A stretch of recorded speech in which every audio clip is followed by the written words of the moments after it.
अस्सलामुअलैकुम, welcome to सुबह की सोच। उम्मीद करते हैं कि आप सब खैर आफियत से होंगे। आपकी सुबह का आगाज हो चुका होगा। मैं हूँ गजल अशरफ। मैं हूं हसनैन लियाकत और आपकी सुबह को अच्छा करने के लिए मैं और गजल यहाँ पे मौजूद है सुबह की सोच के साथ और बहुत अच्छी अच्छी खबरें आपके पास लेके आए हैं। और सबसे पहले हम आपको बताएंगे मौसम का हाल। मौसम की सूरत हाल बताएंगे, बिल्कुल हम उस पर बात कर लेते हैं। तो महकमा मौसमियात ने खबरदार किया है कि बलोचिस्तान के खुशहाली से मुतासर इलाकों में दिसंबर के दौरान गरज चमक के साथ शदीद बारिशें मुतवक्के हैं। मगरबी हवाओं का ताकतवर सिलसिला 6 से 10 दिसंबर के दौरान सूबे भर में दाखिल होगा और ये सिलसिला वक्फे वक्फे से पूरे महीने जारी रहेगा और ये पेशगोई की जा रही है। माहिरीन के मुताबिक इस साल शुमाल मगरबी हवाएं मामूल से ज्यादा फाल हैं और अरब समुंदर से आने वाली नमी बलोचिस्तान की जानिब बढ़ रही है, जिसकी वजह से बारिशों का सिलसिला तवील होगा। और सॉरी, महकमा मौसमियात ने मजीद बताया कि आज मुल्क के बेशतर इलाकों में मौसम सर्द और खुश्क, जबकि पहाड़ी इलाकों में सुबह और रात के औकात में शदीद सर्दी रहने का भी इम्कान है। बिल्कुल ऐसी। और पंजाब और केपी के मैदानी इलाकों की बात कीजिए तो वहाँ पे सुबह और रात के औकात में चंद मकामात पर हल्की से दरमियानी धुंध पड़ने का इम्कान भी है। और गुज़श्ता 24 घंटों के दौरान मुल्क के बेशतर इलाकों में मौसम खुश्क और पहाड़ी इलाकों में शदीद सर्द रहा। ताहम पंजाब के चंद मैदानी इलाकों में मैदानी अजला में भी हल्की धुंध छाई रही है। और इस हवाले से हम आगे जाके मौसम के हवाले से भी बात करते रहते हैं, लेकिन एक जो आपने पॉइंट रेज किया था ना कि तवील बारिशें हो सकती हैं। सो जब हमने, मुझे आज भी याद है कि जब हमने गर्मी का सीजन स्टार्ट किया था तो हम मौसमियाती एक्सपर्ट्स को लेते थे, वो कहते थे इस सीजन में बारिशें बहुत कम होंगी। बिल्कुल इस सीजन में फिर बारिशों ने तमाम तरह रिकॉर्ड तोड़े। अब वो कह रहे हैं कि यहाँ पे खुश्क साली ज्यादा होगी। तो वो कल जवाद मेमन साहब से भी आप जब हमारी बात हो रही तो वो कह रहे थे यार कि क्लाइमेट चेंज की वजह से उस तरह से मौसम प्रेडिक्ट भी नहीं हो सकता। तो ये जितनी भी बातें हैं तवील होंगी कम होंगी, ये अब जब आएगा वो वक्त तो उस वक्त आके हमें पता चलेगा कि बारिशें ज्यादा हैं कम हैं, बर्फबारी ज्यादा है या कम है। खवातीन नौज़ात, आगे बढ़ते हैं और आगे बढ़ते हुए आपको सोशल स्टोरीज का आगाज़ करते हुए एक ऐसी सोशल स्टोरी है जो कि यकीनी तौर पे सुबह सुबह आपको सुनानी पड़ेगी, लेकिन ये हमारे पाकिस्तान में हो रहा है। सिंध में आसार कदीमा भी गैर महफूज हैं और कोट डीजी किला में एक नादिर और तारीखी वारदात हुई है जहाँ नामालूम मुलजिमान ने सिंध के तारीखी विरसे को भी नहीं बख्शा। इत्तलात के मुताबिक चोरों ने किले की तारीखी और कीमती जैसलमेर तोप को कटर मशीन के जरिए काट कर उसके कीमती 4 कड़े चोरी कर लिए। और सयाहों ने वाक़े पर तशवीश का इजहार किया और कहा कि तोप की चोरी से किले की जो शान और शौकत है वो मुतासिर हुए। बिल्कुल ठीक कह रहे हो। वाक़े के बाद हुआ यही कि मकामी लोगों ने भी शदीद गुस्से का इजहार किया, उनमें भी बेचैनी पाई जा रही है। पुलिस ने इस सिलसिले में कोट डीजी थाना में मुकदमा दर्ज कर लिया है और शहरियों और सयाहों से, वज़ीर सकाफत से भी उन्होंने मुतालबा किया है कि इस मामले का फौरी नोटिस लिया जाए और मुलजिमान को गिरफ्तार किया जाए। याद रहे कि निगरान दौर में किला कोट डीजी से लापता तोपें वापस लाकर महफूज की गई थी, लेकिन अब ये तारीखी कीमती शय दोबारा चोरी हो गई है। और आई डोंट नो कि अगर इस तरह के वाक़यात हो रहे हैं तो आप उस किले को प्रिजर्व तो कर रहे हैं, वहाँ पे कुछ सिक्योरिटी के इस तरह के हालात लगा दें कि कम अज़ कम लोग उन चीज़ों से दूर रहें जो कि आपके नवादरात हैं और आपको माजी के जरूकों में लिए जाते हैं। बिल्कुल आप सही कह रहे हैं, कीमती नवादरात है और आए रोज़ हम इस तरह की खबरें शेयर कर रहे हैं, कभी पंजाब से, कभी सिंध से, कभी कौन से इलाके से। जब चोरों की नज़रों से तो ये चीज़ें भी महफूज नहीं है। जब एक दफ़ा चोरी हो गया तो दूसरी जानिब आपको अलर्ट रहना चाहिए था दूसरी दफ़ा के लिए कि आपने किस तरह से सिक्योरिटी यहाँ पर टाइट रखनी है। और जाहिर है फिर ये जो सकाफती विरसे हैं इस पर इनकी शान और शौकत पर असर पड़ता है। कभी हम सुनते हैं चोर ईंटें लेकर भाग गए, कभी चोर पत्थर लेकर भाग गए, कभी आर्ट से कुछ चोरी कर लिया। तो ये अब आए रोज़ मामूल बन चुका है। तो इस हवाले से हमारी भी यही रिक्वेस्ट है कि यहाँ पर सिक्योरिटी एटलीस्ट टाइट होनी चाहिए। आगे बढ़ते हैं, आपको लिए चलते हैं चोलिस्तान के इलाके बांदी में, जहां पुरस्रार बीमारी ने कीमती ऊँटों को हलाक करना शुरू कर दिया है। मकामी मवेशी पालों के मुताबिक अब तक 28 ऊँट हलाक और 20 से ज़ायद बीमार हो चुके हैं और हर ऊँट की मालियत तकरीबन 8 लाख रुपए है, जिससे मेहनत कशों को शदीद माशी नुकसान हुआ है। और महकमा लाइफ स्टॉक की टीम अभी तक मुतासरा मकाम पर पहुँच नहीं सकी, जबकि मकामी लोग आला हुकाम से फौरी नोटिस लेने और बर वक्त इलाज के इंतजाम करने की अपील करें। डिप्टी कमिश्नर रहीम यार खान ने मुतासरा इलाके का नोटिस लेते हुए महकमा लाइफ स्टॉक से रिपोर्ट भी तलब कर ली है और ऊँटों के इलाज और वैक्सीनेशन के फौरी इकदाम की हिदायत भी जारी कर दी है कि उनके हवाले से कोई ना कोई स्टेप्स लिए जाएं। बिल्कुल ऐसी है। और जिस तरह से हम पिछली स्टोरी में बात कर रहे थे वहाँ पे भी नेग्लिजेंस थी, यहाँ पे भी नेग्लिजेंस है। चाहे आसार कदीमा हूँ या फिर ऊँट हूँ या फिर कोई और शय है, उसका ख्याल रखना उतना ही ज़रूरी है जिस तरह से हम अपना ख्याल रखते हैं, अपनी सेहत का ख्याल रखते हैं। खवातीन नौज़ात, आगे बढ़ते हैं और आगे बढ़ते हुए आपको एक बहुत ही दिलचस्प स्टोरी बताते हैं। इस तरह की खबरें आप सुनते हैं, इस तरह की कहानियाँ भी सुनते हैं, लेकिन ये अब कहानी नहीं बल्कि हकीकत बन चुकी है। पाकिस्तानी नौजवान की मोहब्बत में पोलैंड की खातून शादी के लिए सरगोदा पहुंची। पोलैंड की खातून ने फैमिली कोर्ट में नौजवान मतीउल्लाह से शादी की और खातून ने इस्लाम भी कबूल किया और अपना नाम इस्लाम कबूल करते ही मरियम रखा।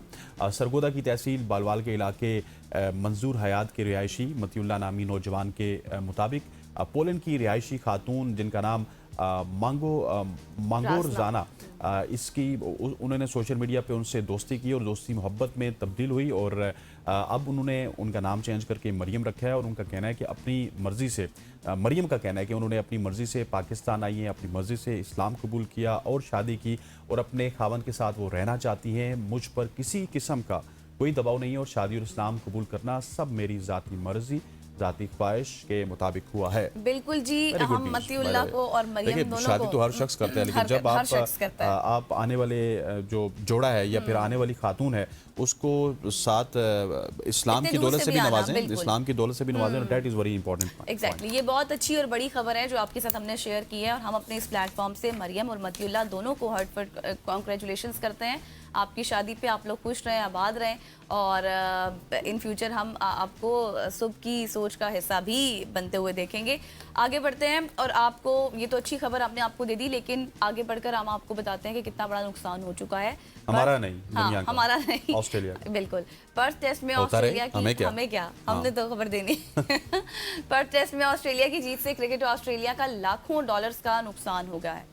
ऑस्ट्रेलवी मीडिया के मुताबिक ट्रेविस हेड की जारहाना सेंचुरी से टेस्ट मैच दूसरे रोज जीत के भी नुकसान हो गया, खत्म हो गया। हाँ, मतलब जीते भी तो तब भी नुकसान हुआ है। बेहतर तरीके से पता होगा कि क्यों हो गया। और टीम की जीत ने क्रिकेट ऑस्ट्रेलिया का नुकसान करा दिया।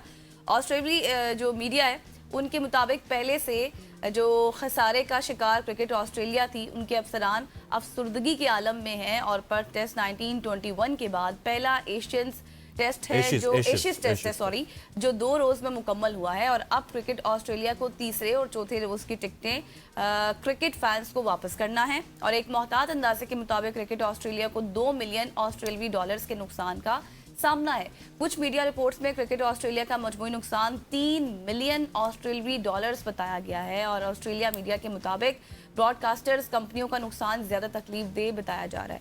इंग्लैंड क्रिकेट टीम के फैंस 12वीं आर्मी भी टेस्ट की जल्द खत्म होने पर अफसरदा और इंग्लैंड वापसी का प्लान करने लगे और पहले 2 रोज में 1,01,514 तमाशाइयों ने पर्थ टेस्ट मैच देखा, जबकि तीसरा अब ये कहें कि सोल्ड आउट था। और वाज़ेह रहे कि क्रिकेट ऑस्ट्रेलिया को ऑस्ट्रेलिया और इंडिया की गुज़श्ता बर्स ब्लॉकबस्टर सीरीज से भी नुकसान हो चुका है। क्रिकेट ऑस्ट्रेलिया ने सालाना इजलास में अपना 11.3 मिलियन डॉलर्स का खसारा जाहिर किया। इतना बड़ा नुकसान बिल्कुल ऐसी है और क्रिकेट ऑस्ट्रेलिया को शायद अब सोचना होगा और अपने प्लेयर्स को कहना होगा कि जिस तरह की टीम आती है आप उसी के लेवल पे खेलें और पाकिस्तान क्रिकेट से सोचना होगा और समझना होगा हमसे क्रिकेट को, क्योंकि पाकिस्तान क्रिकेट जब जिम्बाब्वे के साथ खेलती हैं तो उसकी लेवल पे जाके खेलती हैं। वो वाला टेस्ट मैच 2 दिन में ख़त्म होना होता है, लेकिन वो टेस्ट मैच पाकिस्तान की टीम 5 दिन में ख़त्म करती है। मसला यहाँ पे क्या है? मसला ये है कि पहले 2 दिन में ऑस्ट्रेलिया ने बहुत ही आउटस्टैंडिंग परफॉर्मेंस दी है और उन्होंने अपना टेस्ट मैच खत्म कर दिया। अगर वहाँ पे ट्रेविस हेड थोड़ी सी अक्लमंदी का मुजाहरा करते, ड्रामा करते, टुक टुक करते पाकिस्तानी बल्लेबाजों की तरह, तीसरे दिन चला जाता तो ये नुकसान शायद इसमें 30% कमी आ जाती। सो पाकिस्तान में आपको पता है कि पाकिस्तान की क्रिकेट टीम की ब्रांड वैल्यू क्यों ज्यादा है, या हमारे प्लेयर्स की ब्रांड वैल्यू, ये मैच में सनसनी डालते हैं। आप देखेंगे कि हमारा कोई ऐसा मैच नहीं है जो आखिरी बॉल तक ना जाए, आखिरी गेंद तक आप ना जाए और आखिरी गेंद तक आप अल्लाहुम्मा सल्ली अला मुहम्मद व अला आलि मुहम्मद पढ़ते रहते हैं। सो इस तरह का काम ऑस्ट्रेलिया को भी करना चाहिए, आखिरी गेंद तक जाना चाहिए, आखिरी दिन तक जाना चाहिए। और अब जो टीम आए ऑस्ट्रेलिया, तो ऑस्ट्रेलिया को उसके मुताबिक क्रिकेट खेलनी है। अगर आप इसी तरह से 2 दिन में क्रिकेट मैच खत्म करेंगे तो आपको इस तरह के नुकसान होते रहेंगे। अब बेचारे वो लोग क्या करेंगे जिन्होंने टिकट्स खरीदे हुए? वापस लेंगे पैसे ना, नुकसान वही हुआ ना, उन्होंने खरीद लिए थे। नहीं, जो खरीदने वाला उसको नुकसान नहीं हुआ। ठीक है, वो आपने जैसा स्टोरी में बयान किया है कि उनको वापस मिल जाएंगे पैसे, ये नुकसान हुआ है क्रिकेट ऑस्ट्रेलिया को। अगर मैं एंड यूजर हूं तो मुझे कोई नुकसान नहीं है। मैंने अगर 100 रुपए का टिकट खरीदा था, वो 100 रुपए मुझे वापस मिल जाएगा। ठीक हो गया। खवातीन और हज़रात, आगे बढ़ते हैं और आगे बढ़ते हुए आपको बताते हैं मसनूई ज़हानत के हवाले से। अमेरिका में मसनूई ज़हानत के चैटबॉट चैट जीपीटी पर 7 मुकदमात दर्ज हुए हैं और जिनमें इल्ज़ाम है कि उसने मुतादिद अफराद को खुदकुशी पर आमादा किया है या फिर उनके जहन में खुदकुशी के ख्यालात को फ़रोग़ दिया है। टेक्सास के 23 साला जैन के वालिदैन ने कहा कि चैट जीपीटी ने उनके बेटे के खुदकुशी के ख्यालात को दुरुस्त करार दिया और हौसला अफजाई की, जिसके बाद उसने अपनी जान ले ली। इसके अलावा एक सारिफ ने यह समझ लिया कि चैट जीपीटी एक जिंदा वजूद है और जिसकी वजह से वो भी खुदकुशी कर गया। ओपन एआई ने इन वाक़यात को इंतहाई अफसोसनाक करार देते हुए कहा कि चैट बोट को ज़हनी दबाव या फिर खुदकुशी के मामलात में महफूज रद्द-ए-अमल देने की तरबियत दी गई है, लेकिन कंपनी ने वालिदैन की कंट्रोल हेल्पलाइन लिंक्स और इमरजेंसी रहनुमाई के इकदाम भी शामिल किए हैं। वो वहाँ से कंट्रोल कर सकते हैं। ताहम जो तनकीद करने वाले वो हर जगह पे मौजूद हैं। नाक़दीन के मुताबिक हिफाजती इकदाम नाकाफ़ी हैं और कंपनी के सार्फिन के नुकसानात से बचने के लिए मज़ीद इकदाम करने चाहिए। और ज़ैन के वालिदैन अदालत से दरख्वास्त कर रहे हैं कि चैट बोट को इस बात का पाबंद बनाया जाए कि खुदकुशी या फिर ख़तरनाक ख्यालात के मामले में फौरी मदद फराम की जाए। ज़ैन की वालदा ने कहा कि अगर मेरे बेटे की मौत किसी और की जान बचा सके तो यही इसकी मीरास होगी और इसी वजह से वो चैट जीपीटी के खिलाफ अदालत में पहुंची हैं। बिल्कुल आप सही कह रहे हैं, ये एक रॉन्गफुल डेथ केस है और इसमें हम भी यहाँ पर बार बार आपसे यही इल्तिजा करते हैं कि अपनी जो सेहत है, अपनी ज़िंदगी के अहम फैसले हैं, वो आपकी पहली अवलीन तरजीह होनी चाहिए और इस तरह की मशीनों से, मसनूई मशीनों से राय नहीं लेनी चाहिए, बल्कि हकीकी जो लोग होते हैं, जो एक्सपर्ट्स होते हैं, उनसे आप रहनुमाई लें, क्योंकि चैट जीपीटी सिर्फ आपको इंफॉर्मेशन ही दे सकता है जो भी आपने स्टडी से रिलेटेड लेनी है। अपनी ज़िंदगी के फैसलों को एटलीस्ट उसके ऊपर रिलाई ना करें, क्योंकि ये एक बहुत बड़ी न्यूज़ है जो हमने आपके साथ शेयर की है। और ज़ैन की वालिदा वालिद का भी यही है कि अगर मेरे बेटे की जो मौत है वो किसी की जान बचा ले तो एक बहुत बड़ी मिरास है। आगे बढ़ते हैं और आपको बताते हैं जी, क्योंकि ये सर्दियाँ आ चुकी हैं, दिन में तो गर्मी होती है थोड़ी सी, सुबह और रात को सर्दी होती है, तो सर्दियों में कुदरत की तरफ से कई मज़ेदार और लजीज सौगातें फराहम की जाती है जो जायकेदार होने के साथ साथ सेहत के लिए भी बेशुमार फ़ायदे देती हैं। इन्हीं में से एक शकरकंदी है जो कम कीमत और सेहत के लिए बहुत ज़्यादा मुफीद है और इसी वजह से मौसम में बहुत ज़्यादा इस्तेमाल भी होती है। शकरकंदी जिस्म को गर्म रखने के साथ साथ सेहत के कई मसाइल जैसे कि आपकी शुगर है, बीपी है, आपकी ड्राई स्किन है, उससे आपको बचाव में मदद देती है।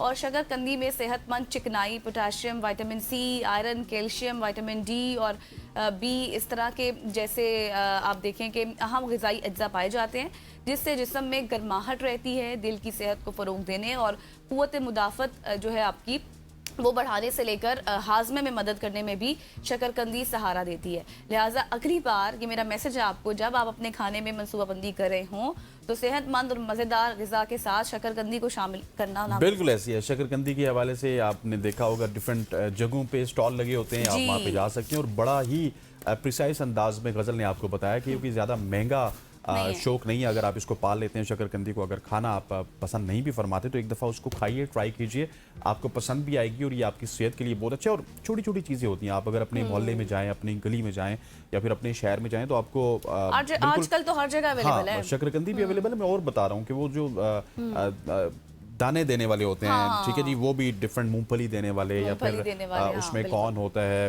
वीट के दाने होते हैं, जितने भी होते हैं वो अगर आप खा लेंगे, चने खा लेंगे, ये ज़्यादा अच्छे होते हैं कि इंस्टेड ऑफ आप फास्ट फूड की तरफ जाएं और अपनी सेहत को ख़राब करें। ख़वातीन और हज़रात, ये थी आज की सोशल स्टोरीज। मैं उम्मीद को पसंद आई होंगी। यहाँ पे वक्त हो जाता है एक शॉर्ट सी कमर्शियल ब्रेक का। ब्रेक लेते हैं, वापस आते हैं, हमारे साथ रहिएगा।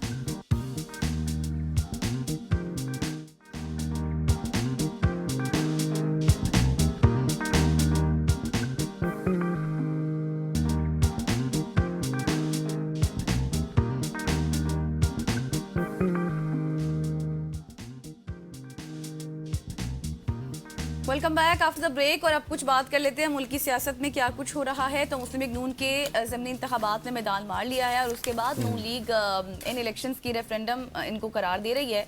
ये जीत नून लीग को पहली बार इस पोजीशन पर ले आई है कि सादा अक्सरियत के लिए अब उसे पीपल्स पार्टी पर भी निसार नहीं करना पड़ेगा। सवाल अब ये बनता है कि क्या इत्तेहाद की सियासत बदलने जा रही है, इस पर आज हम बात करेंगे। बिल्कुल ऐसे ख़वातीन व हज़रात, और इस पर बात करने के लिए हमारे साथ कुछ ही देर में हमें हमारे मेहमान ज्वाइन करेंगे और उनसे हम बात करेंगे। नसूला मलिक साहब हमारे साथ मौजूद हैं। नसूला साहब, thank you so much for joining us. Sir, सबसे पहला सवाल आपसे ये करूँगा कि मुस्लिम लीग नून ने ज़मीनी इंतखाबात में मैदान मार लिया। पाकिस्तान तहरीक इंसाफ की जो छोड़ी हुई तकरीबन तमाम नशिस्तें थी उसमें हमें नून लीग कामयाब होती हुई नज़र आ रही है और पीपल्स पार्टी सूबाई असम्बली की सिर्फ एक नशिस्त पर कामयाब हुई। और नून लीग ये जीत नून लीग के लिए कितनी अहम है, और फिर ये भी हमें बताइएगा कि पाकिस्तान तहरीक इंसाफ फिर वही बात कर रही है कि धांधली हुई है एक नशिस्त में, बाकी में तो वो तमाम तर नशिस्तों पे उन्होंने बाइकआउट किया हुआ था। देखिए, मुस्लिम लीग नवाज तो उसे रेफरेंडम इसलिए भी कह रही है कि उसे एक मौका मिल गया कि वो नशिस्तें जीतने में कामयाब हो गए, उन्हें बरतरी हासिल हो गई और वफाक के अंदर उनके पास अब जो है वो एक जो बरतरी थी कौमी असम्बली के अंदर, वो उनके पास सादा अक्सरियत अब उनके पास मौजूद है। तो इस लिहाज से मुस्लिम लीग नून तो यकीनी बात है इसे पे खुश भी होगी और बयानात भी इसी किस्म के दिए जाएंगे कि ये रेफरेंडम है, लोगों ने उनको वोट दिया, आज़ाद उम्मीदवारान या उनके मुखालफ में लाहौर में ख़ास तौर पर PTI मौजूद थी, खैबर पख्तूनख्वा में PTI ने इलेक्शन लड़ा था, तो वहाँ पर भी वो अपनी नशिस्त हार गए। तो PTI के लिए एक बड़ी कामयाबी, नून लीग के लिए ये कामयाबी है और PTI के लिए एक शिकस्त भारत ज़रूर है, सियासी शिकस्त ही शिकस्त शुमार होती है और PMLN जो है इसका फ़ायदा उठाने में कामयाब रही है। और अगर खैबर पख्तूनख्वा की नशिस्त पर भी PTI इलेक्शन हारती है तो मुस्लिम लीग नवाज़ के लिए एक बड़ा कम बैक है कि वो वापस सियासी मैदान के, जिसके बारे में कहा जा रहा था कि उनका वोटर्स मौजूद नहीं रहा या उनके पास अब जो है इतनी सपोर्ट नहीं रही। फिर ये कहा गया, एक पूरी कंपेन चलाई गई कि उनके लोग घरों से नहीं निकल पाएंगे, इंतखाबी मुहिम नहीं चला पाएंगे। तो PMLN इंतखाबी मुहिम भी उनके लोग चलाते रहे, उनके कैंडिडेट्स जो है वो गली गली महल्ले महल्ले में भी गए, लेकिन एक सोशल मीडिया पे एक माहौल बना दिया गया था कि ये तो घरों से खत्म हो गया, अब तो ये सियासी मैदान से माइनस हो चुके। ये मेरे ख्याल में PTI ने एग्जैजरेट करके जो चीज़ें बयान की वो जो है वो यकीनी बात है, ऐसी ग्राउंड रियलिटी तो होती नहीं है। PMLN एक हकीकत है, PTI एक सियासी हकीकत के तौर पे मौजूद है, पीपल्स पार्टी एक सियासी हकीकत है। तो सियासी जमातों को जब आप ऐसे कहें कि जी कोई उनके साथ नहीं खड़ा होगा, गली में निकलेंगे कोई साथ नहीं देगा, तो मेरे ख्याल में PMLN के लिए ये जो है ख़ास तौर पे वो एक खुशी का मकाम भी है कि वो सारी नशिस्तें अपनी अगर वो जीत जाते हैं, जो उनकी नशिस्तें PTI ने ये जो जीती नशिस्तें और वो नशिस्तें सर आप बिल्कुल ठीक है, उन्होंने कम बैक भी किया है और फिर ये खुशी भी है कि उन्होंने सीट्स भी जीत ली। लेकिन मरियम नवाज साहिबा ने कहा ना कि ये इलेक्शन नहीं रेफरेंडम था। अगर वाकई आप समझते हैं रेफरेंडम था तो फिर हमने ये भी कल देखा कि वोटर टर्न आउट भी कम रहा है। मजमूई तौर पे देखा जाए तो इस पूरे इंतखाबी अमल में कोई बड़ी शिकायत सामने नहीं आई और पुरअमन इलेक्शन इस लिहाज से भी शुमार किए जाते हैं। कई इक्का दुक्का जगहों पे इस किस्म की शिकायत मौजूद हैं, लेकिन ये कहना कि वो कुछ बड़े पैमाने पर धांधली के सबूत जो है सामने आ गए, इस किस्म की शिकायत अभी तक तो मंजर आम पर नहीं आई। दूसरी रही बात पाकिस्तान में सियासी हमारा जो निज़ाम है, ये हमारी जमहूरियत है या इंतखाबी अमल है, ये इतनी शफाफियत का शिकार कभी भी नहीं रहा। जहाँ भी किसी भी सियासी जमात को या किसी पोलिंग स्टेशन पे किसी सपोर्टर को, किसी वोटर को मौका मिलता है तो वो बहरहाल कहीं ना कहीं खिलाफ वर्जी ज़रूर करता है। और कोई सियासी जमात इससे मुस्तस्ना नहीं है। ये कहना है जी कि फ़लाँ सियासी जमात का वोटर जो है वो बड़े शफाफियत से वोट डालता है। हमारे यहाँ तो अक्सर ये होता है कि वोट डाल के पोलिंग स्टेशन से बंदा बाहर निकलता है, पूछे किसको वोट डाला है, वो हर उम्मीदवार को कह रहा होता है जी कि मैंने आपको ही वोट दिया आपको। हत्ता कि बड़ी बड़ी जो बार जो एसोसिएशन हैं वहाँ पर होने वाले इंतखाबात के अंदर भी लोगों को उस दिन तक नहीं पता चलता कि जनाब जब तक कास्टिंग नहीं हो जाती, लोग यही कहते हैं जी आपको वोट डाला है, आपको ही वोट डाला है।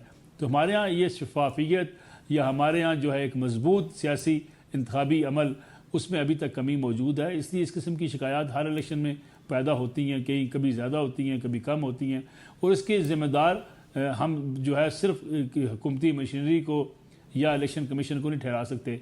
हमारा मजमूई रवैया शायद ऐसा है कि हम अपने आप को, अपने कैंडिडेट को, अपने उम्मीदवार को जितवाने के लिए जो कंडे इस्तेमाल हो सकते हैं हम ज़रूर करते हैं। आपने देखा होगा कि लोगों को खाने दिए जाते हैं, लोगों को ट्रांसपोर्ट फराहम की जाती है, लोगों को बसों में भर भर के लाया जाता है। ये आपकी जो इंतखाबी अमल है इसमें शफाफियत लाने की ज़रूरत बिल्कुल है, लेकिन ये टाइम टेकिंग प्रोसेस है, टाइम लगेगा। ऐसा नहीं हो सकता कि आज ही ऐलान कर दिया जाए कि कोई कैंपेन नहीं करेगा, कोई गाड़ी फराहम नहीं करेगा, कोई जलसा नहीं करेगा। हमारे यहाँ तो देहातों में आपने देखा होगा इलेक्शंस में खाने पकाए जाते हैं, लोगों के लिए दावतें की जाती हैं, उसके बाद जाके लोग एक दूसरे की सपोर्ट करते हैं या किसी के हक़ में ऐलान करते हैं। फिर डेवलपमेंट का जो काम होता है उसको भी ख़ास तौर पे इलेक्शन में एक हथियार के तौर पे इस्तेमाल किया जाता है। इस बार भी लोगों ने ये तवक्को रखी क्योंकि PMLN मौजूद थी, वो हुकूमत में भी है, PTI मौजूद नहीं है, PTI दबाव का शिकार भी है। उनके जो है चेयर का बानी चेयरमैन इमरान खान साहब जेल के अंदर हैं। लोगों को एक PTI के हवाले से उम्मीद में भी कमी वाकई हुई है कि भाई PTI वापस सियासी मैदान में कोई जीतती हुई वापस आती नहीं आती। ठीक हो गया। मलिक साहब, नसरुल्लाह मलिक साहब हमारे साथ रहिएगा। नसरुल्लाह मलिक साहब हमारे मौजूद रहेंगे। यहाँ पे वक्त हो जाता है एक शॉर्ट सी कमर्शियल ब्रेक का, कि जाएगी नहीं, वापस लौटने स्टे विद अस।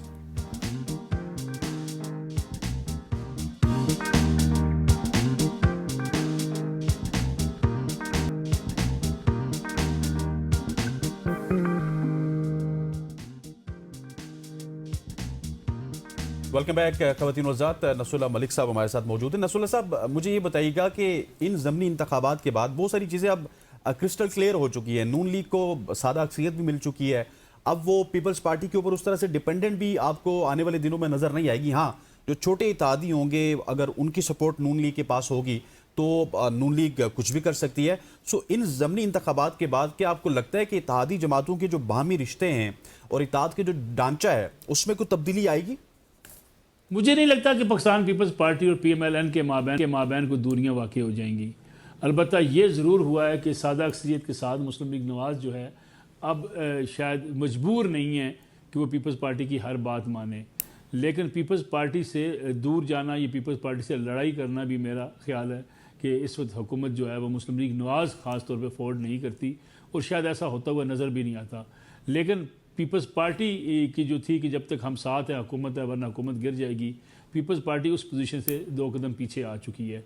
तो गोया PMLN के लिए ये एक जो है ये ज़मनी इंतखाबात उनके सपोर्टिव हुए हैं, उनको उसका फ़ायदा पहुँचेगा और इंतखाबी नतायज जो हैं उनके बैलेंस ऑफ जो पावर था अब उसकी तरफ टिल्ट उनका ज़्यादा मुस्लिम लीग नवाज़ की तरफ हो गया है और छोटी जमातों की अहमियत भी बरकरार रहेगी। मैं नहीं समझता कि छोटी सियासी जमातों से मुस्लिम लीग नून जो है वो अलग हो जाएगी या पीपल्स पार्टी के साथ उनके रास्ते जुदा हो जाएंगे। दोनों जमातें इत्तेहाद में रहेंगी, मुझे ये लग रहा है। लेकिन ये मैंने जैसे कर्ज की कि पीपल्स पार्टी जो किसी न किसी मौके पे अपना दबाव बढ़ा लेती है, कभी NFC के हवाले से, कभी फंड्स के हवाले से, कभी वो समझते हैं पंजाब में हमें शेयर मिलना चाहिए, या कभी वो समझते हैं कि हमारी मर्ज़ी की बाज़ इलाकों में ट्रांसफ़र पोस्टिंग होनी चाहिए, या जिस तरीके से सैलाब ज़दगान की मदद के हवाले से उनका एक अपना स्टांस था। तो इस स्टांस पे जितनी पहले शिद्दत दिखाई देती थी, पीपल्स पार्टी अब इतनी शिद्दत दिखाने अच्छा की सर, कोशिश मुझे नहीं ये भी करेगी। बताइएगा कि चौधरी साहब की जो ज़ाबिता अखलाक की खिलाफ वर्जी थी उसकी बिना पर उनके भाई बिलाल बदर का भी नोटिफिकेशन रोका गया था, तो इस चीज़ को आप कैसे देख रहे हैं? मेरे ख्याल में देखिए, जो वज़ीर-ए-आज़म के मशीर हैं हुज़ैफ़ा रहमान DG खान में, उन्होंने भी जलसे किए, उस पर भी इलेक्शन कमिश्नर पाकिस्तान ने उनको बुलाया जिस पे उन्होंने गैर मशरूत माफ़ी मांगी। दलाल चौधरी साहब की वीडियोस भी सामने आई जिस पे उनके भाई के इलेक्शन का नोटिफिकेशन रोका गया है। मैं समझता अच्छी बात है, इलेक्शन कमिश्नर पाकिस्तान ने अगर ऐसी चीज़ों को नोटिस लिया है कि हुकूमती जमात से तल्लुक़ रखने वाले लोगों को जो है इस बारे में उन्होंने सर्जिश की है या उनको रोका है। इसी तरीके से असद कैसर साहब जो साबिक स्पीकर है कौमी असम्बली के, उन्होंने धांधली के इल्ज़ाम लगा दिए, क्योंकि हमारे यहाँ बयानबाजी हर किस्म की कर दी जाती है और हमारे यहाँ ये इस किस्म का सियासी कल्चर भी नहीं है कि वज़रा को भी इलेक्शन जीतने के बाद बिहेव करना चाहिए या कम अज़ कम इस किस्म के अंदाज नहीं होना चाहिए। हमारे यहाँ फायरिंग करना, आतिशबाजी करना, जश्न मनाना, ये रूटीन का एक हिस्सा बना हुआ है। इससे मेरे ख्याल में इलेक्शन कमीशन पाकिस्तान को जो है वो अब मजबूती के साथ अपने फैसलों पर अमल दरामद करवाना चाहिए और अगर इस किस्म के वाक़यात होते हैं रोकने चाहिए। आस्ता आस्ता में अपने इलेक्शन प्रोसेस को बेहतर करना है और इलेक्शन प्रोसेस अगर बेहतर हो रहा है तो हुकूमत हो या अपोजिशन हो, दोनों को इसको सपोर्ट करना चाहिए। दलाल चौधरी साहब हों या कोई भी हो, उनको अगर कहीं वायलेशन हुई है तो मेरे ख्याल में इलेक्शन कमीशन का बुलाना एक खुश आइंद बात है और इस लिहाज से बेहतर है कि हमारे यहाँ अगर इख्तियारात को, ताकत को और हुकूमत की इख्तियारात को अगर कोई इस्तेमाल करता है तो उसके रास्ते में जो रुकावट अगर कहीं बनती है, ऐसी चीज़ों को सपोर्ट किया जाना चाहिए, अप्रिसिएशन होनी चाहिए।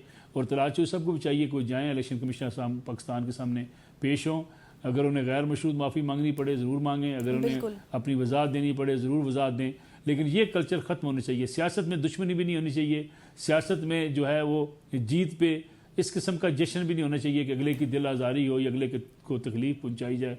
और सियासी मैदान के अंदर एक दूसरे के ऊपर इल्ज़ामात भी गलत तरीके से नहीं लगाए जाने चाहिए।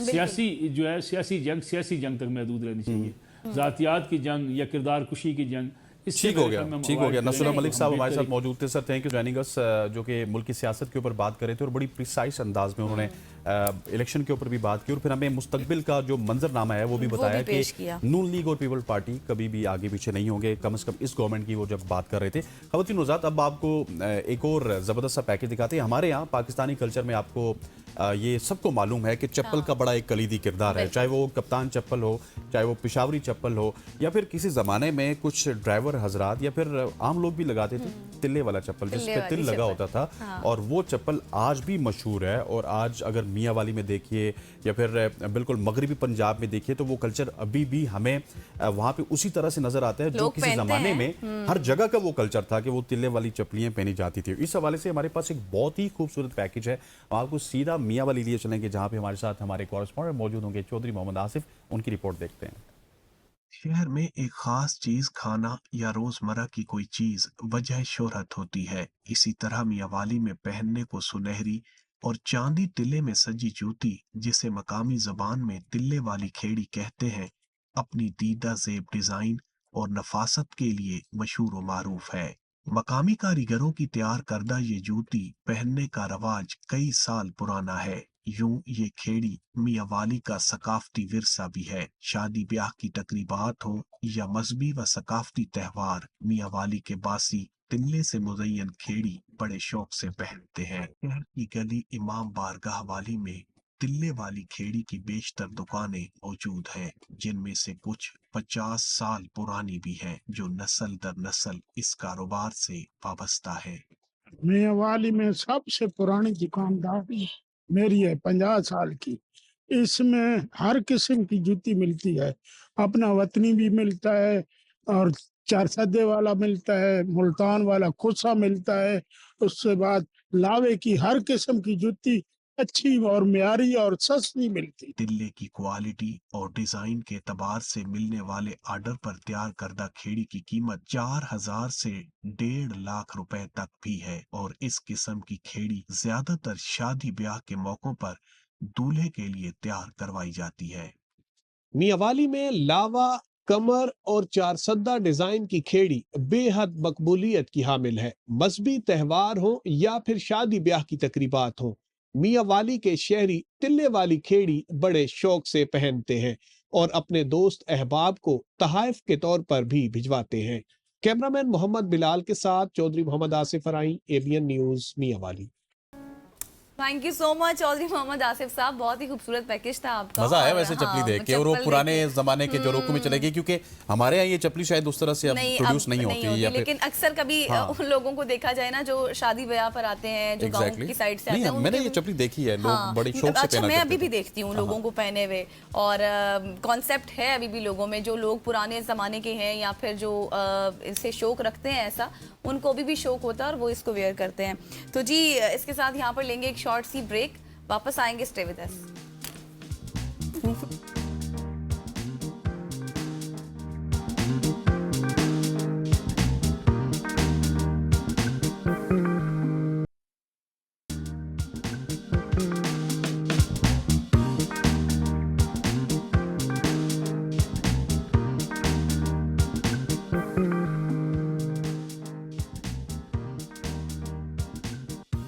Welcome back after break. और अब कुछ बात कर लेंगे, क्योंकि सिंध हुकूमत ने international centre for chemical and biological sciences को जामिया कराची से अलग करने का फैसला कर लिया है। ज़राए के मुताबिक सिंध हुकूमत की जानिब से असम्बली के आइंदा इजलास में ICCBS को जामिया कराची से अलग करने के फैसले से मुतालिक बिल पेश किए जाने का इम्कान है, और बिल के मतन के मुताबिक ICCBS को खुद मुख्तार असनाद तकवीज़ करने वाले इदारे की हैसियत दी जाएगी। बिल की मंजूरी से जामिया कराची का एक सेंटर कम होकर उसकी ज़मीन का रकबा भी कम हो जाएगा, और दूसरी जानिब MQM ने जामिया कराची के तहकीकी इदारों की अलहदगी पर शदीद तशवीश का इजहार किया है और कहा है कि ऐसे इक़दाम जामिया कराची की डिग्रियों की साख को भी मुतासर कर सकते हैं, और बैनुल-अक़वामी सतह पर इसके मयार को पर सवालिया निशान भी उठाए जा रहे हैं, और इसी पर हम बात करेंगे। बिल्कुल इसी पे बात करने के लिए हमारे साथ सीनियर रहनुमा MQM मेंबर कौमी असम्बली आदिल अस्करी साहब मौजूद हैं। Sir, thank you so much for joining. सबसे पहले तो मेरा पहला सवाल आपसे यही होगा कि कराची से ICCBS को अलग करने के फैसले पर हमें MQM के बहुत सारे एतराज़ात सामने आते हुए नज़र आ रहे हैं। आपके अगर चीदा एतराज़ात की बात की जाए तो वो क्या है, फिर हम थोड़ा सा डिस्कशन को आगे बढ़ाते हैं। Thank you very much to inviting me. First of all, ये जो हमने लेटर लिखा है चीफ मिनिस्टर को, उसमें हमने इसका यही जिक्र किया है कि international centre for of chemical and biological studies ये कराची यूनिवर्सिटी का इदारा है, और कराची यूनिवर्सिटी से इसको अलहदा किया जा रहा है। और ये कोई इदारा शम्सुज़्ज़मा सिद्दीकी साहब ने 1966 के अंदर कायम किया था। फिर बाद में HEJ इंस्टीट्यूट भी इसके अंदर शामिल हुआ, जो कि ICCBS बाद में बना, लेकिन HEJ जो था वो हुसैन इब्राहिम जमाल फाउंडेशन 1976 के अंदर कोई डोनर्स ने मिलकर बनाया था। अरबों रुपए का ये इदारा है जो PhD MPhil करवाता है, और इसके रिसर्च होते हैं। कोई भी यूनिवर्सिटी दुनिया के अंदर जो रेटिंग्स होती है उनकी, इस वक्त कराची यूनिवर्सिटी दुनिया में जैसी भी जितनी भी इसकी रेटिंग है दुनिया में, आज भी इसकी एक न्यूसेंस वैल्यू है और पता नहीं कितने लाखों बच्चे इधर से पढ़कर जो है वो दुनिया के मुख्तलिफ कोनों में जाकर आबाद हैं और वहाँ से रेमिटेंस भेजते हैं। इस यूनिवर्सिटी का ये जो इदारा है, इससे कराची यूनिवर्सिटी की बहुत बड़ी एक साख है। वरना अगर अगर इसके अंदर से ये पीएचडी और एमफिल की ये आईसीसीबीएस को निकाल लिया जाएगा, अलहदा कर लिया जाएगा, तो कराची यूनिवर्सिटी की अफादियत खत्म हो जाएगी। 1951 के अंदर कराची यूनिवर्सिटी कायम होती है और उसके बाद आज तक इस शहर कराची के अंदर, जो कि कायदे आज़म मोहम्मद अली जिन्ना का शहर था, उसके अंदर आज तक कभी कोई दूसरी यूनिवर्सिटी नहीं आई। ये भी मैं आपको बता दूं कि हम एक और भी काम करने जा रहे हैं, लेकिन उससे पहले मैं ये बताना जा रहा हूँ कि 1994 के अंदर इंस्टीट्यूट ऑफ बिजनेस एडमिनिस्ट्रेशन भी कराची यूनिवर्सिटी से आईबीए को भी अलहदा कर दिया गया था। और उस अलहदा करने से ये हुआ था कि पहले आईबीए में मिडिल क्लास और लोअर मिडिल क्लास के बच्चे पढ़ा करते थे। 94 के बाद मैं आपको यकीन दिलाता हूँ, इस वक्त आईबीए में कोई आम बच्चा नहीं पढ़ सकता है, यानी कि उधर से भी एलिटियस ही पढ़ सकते हैं, कॉर्पोरेट सेक्टर के बच्चे पढ़ सकते हैं। 6 लाख रुपए की उसकी फीस है, 6-7 लाख रुपए की सेमेस्टर की, आम बच्चा नहीं पढ़ सकता। तो इस तरह करके आईसीसीबीएस को भी अगर कराची यूनिवर्सिटी से निकालेंगे तो ये 46,000 बच्चों का नुकसान होगा। मैं नहीं समझता हूँ कि बहुत माना गुजारिश अभी लेटर में मैंने की है सीएम साहब से कि आपने इस डिसीजन को रिव्यू करें, और जब आप ये रिव्यू कर रहे हैं तो एटलीस्ट आप ये देखें कि वहाँ की सेनेट से कोई पास नहीं हुआ। ये आप पहले लोगों से पूछा जाता है, वहाँ की यूनिवर्सिटी से पूछा जाता है, सेनेट से पास कराया जाता है, सिंडिकेट के लोगों से बात की जाती है, वहाँ की टीचर्स यूनियन होती है उनसे बात की जाती है, स्टूडेंट से पूछा जाता है, उसके बाद कोई जाकर फैसले होते हैं। ये फैसलों से सिंध हुकूमत की अपनी साख खराब होगी और हो रही है, वो तो आप भी जानते हैं और मैं भी जानता हूँ। लेकिन ये है कि अरबाब इख्तियार को भी इसके बारे में सोचना चाहिए, क्योंकि अदवी अक्सरियत असम्बली के अंदर पीपल्स पार्टी की है और पिछले 17 साल से। तो हमने अपना एहतजाज किया और एहतजाज का टूल जो है वो आप लोग भी हैं, और आप लोगों का शामिल होना भी बहुत ज़रूरी है, क्योंकि आप भी पाकिस्तान की एक मैं समझता हूँ कि बिल्कुल सर, आदिल साहब आप बिल्कुल ठीक फरमा रहे हैं, लेकिन इट मेजर डिसीजन ना, आप जिस तरह से खुद भी फरमा रहे हैं कि ना ही स्टेक होल्डर से मुशावरत हुई, ना ही फैकल्टी से हुई, ना ही स्टूडेंट से हुई। आपकी नज़र में क्या आपको लगता है कि सिंध गवर्नमेंट ने इस तरह की स्टेप क्यों लिया? इसको अलहदा करने का फैसले के पीछे बुनियादी वजह क्या हो सकती है उनकी? ये इंटेंशंस का मसला है। कोई भी चीज़ सिंध सरकार के अंदर ऐसे नहीं होती है। मिसाल के तौर पर मैं आपको एग्जांपल देता हूँ, ये जो कैमरेज आए थे ना, ये सेफ सिटी कराची प्रोग्राम आया था, ये 2013 या 14 में आया था। 10-11 साल में पैसे इसमें लगाकर, क्योंकि ब्यूरोक्रेसी और इसके मुख्तलिफ इदारे मिलकर कोई पैसे खाते हैं और अपनी छोटी बोटी के लिए पूरी गाय हलाल करते हैं। ये कैमरेज इसलिए आए थे कराची के अंदर कि इनसे स्नैचिंग, क्रिमिनल और इन सब चीज़ों को सेफ किया जाएगा। बजाय ये काम करने के सबसे पहले इन्होंने ई चालान लगा दिया, ई चालान से फाइन लगा दिया। अच्छा, ई चालान भी ऐसा लगाया है कि लोगों का इंफ्रास्ट्रक्चर कराची के अंदर है नहीं। ऐसी सोच तो फिरौन को भी नहीं होगी, ऐसा आइडिया तो उसको भी नहीं आता होगा। जो मतलब यहाँ का सिंध का इंटेलेक्चुअल तबका कब उठेगा, कब जागेगा। हम बीइंग अ पार्टी मेंबर, हम तो सिर्फ अवेयरनेस दे सकते हैं, हम बता सकते हैं कि इसके पीछे भी एक बहुत बड़ी दास्तां है। ये प्रोग्राम का टॉपिक अलग हो जाएगा। तो मैं समझता हूँ कि इंटेंशंस का मसला है।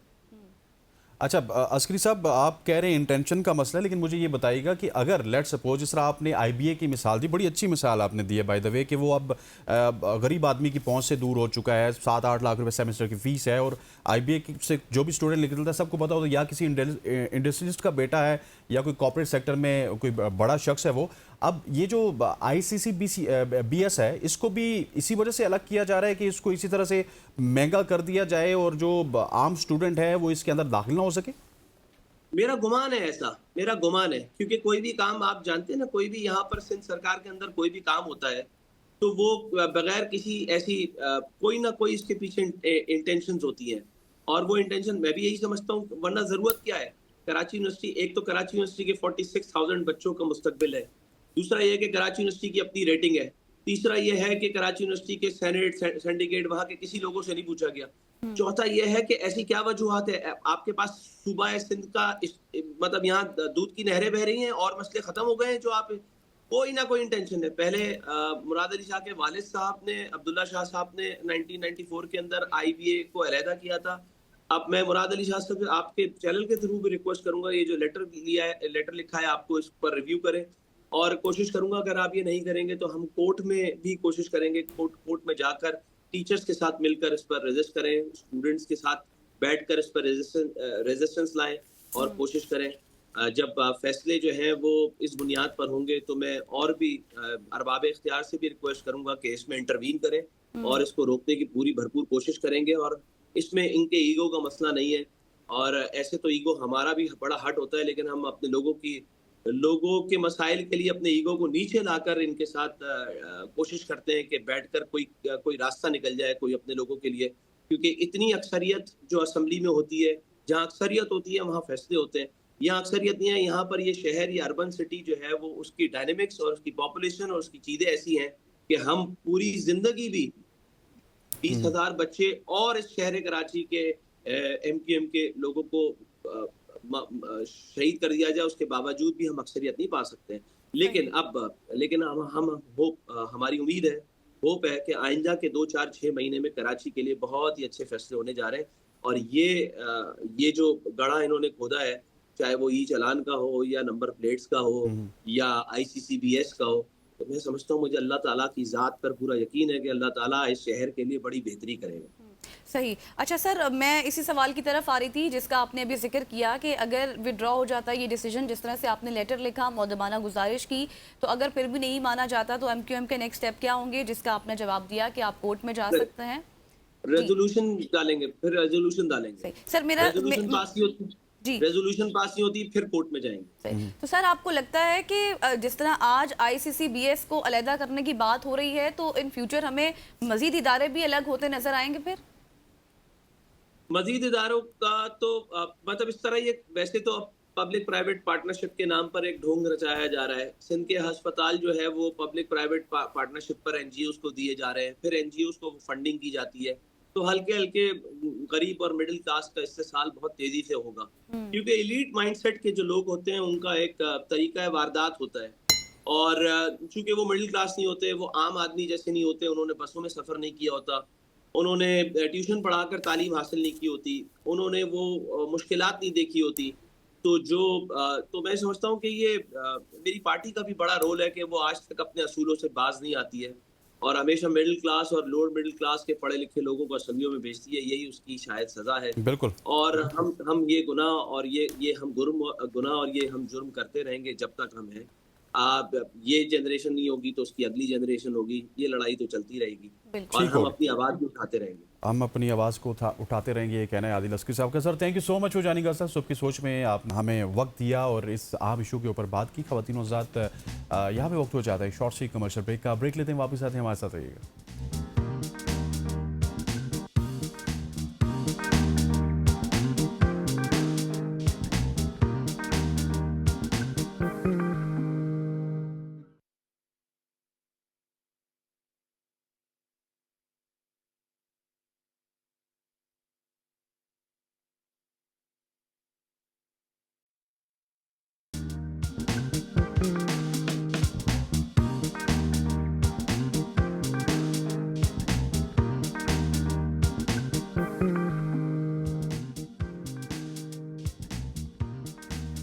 Welcome back after the break. और अब हम बात करेंगे क्रिकेट की, लेकिन उससे पहले मैं आपको एक छोटी सी न्यूज़ दे दूं जिसकी आप सबको इंतज़ार भी होगा यकीनी तौर पर, क्योंकि यूट्यूबर सादुर रहमान उर्फ डक्की भाई को जुए की ऐप की तशहीर के मुकदमे में अब जमानत मिल गई है। आपको याद होगा हमने बाकायदा तौर पर इन पे सेगमेंट भी किया था, ओवरऑल किया था हमने सेगमेंट, और अब बाकायदा तौर पर इनको 3 से 4 मंथ बाद अब इनको जमानत मिली है। लाहौर हाई कोर्ट ने डक्की भाई की जुए की ऐप की तशहीर के मुकदमे में दरख्वास्त जमानत को मंजूर किया है और अदालत ने 10 लाख रुपए के मुचलकों के एवज ये जमानत मुलजिम की मंजूर कर ली है।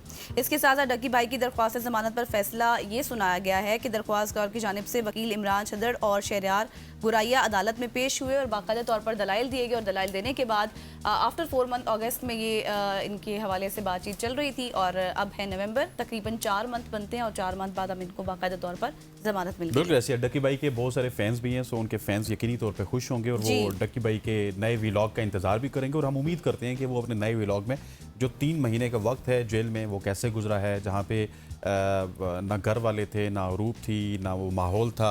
तो उस माहौल में कैसे गुजरे उस वीलॉग का भी सबको इंतज़ार रहेगा। ख़वातीन और ज़ात आगे बढ़ते हैं और अब क्रिकेट के मैदानों से बात करते हैं। और सबसे पहले तो ट्राई नेशन सीरीज के हवाले से बात करेंगे, लेकिन उससे पहले भी एक बड़ी इंपॉर्टेंट डेवलपमेंट हो रही है पाकिस्तान सुपर लीग को लेके। पाकिस्तान सुपर लीग की जितनी भी टीम्स थी उनकी वैल्यूएशन कंप्लीट हो चुकी थी और बहुत सारी टीम्स के जो कॉन्ट्रैक्ट हैं वो रिन्यू हो चुके हैं। उन्होंने बहुत ज़्यादा हमने देखा है कि जिस तरह लाहौर है वो आई थिंक 67 करोड़ में बिकी है। इसी तरह से एक टीम है जो कि 63 करोड़ में बिकी है और मतलब रीवैल्यू हुई और उसको फिर ख़रीदा गया है। लाहौर के ऑनर्स ने लाहौर को वापस अगले 10 साल के लिए रिटेन कर लिया है। कोयटा के ऑनर्स ने कोयटा को वापस अगले 10 साल के रिटेन कर लिया है।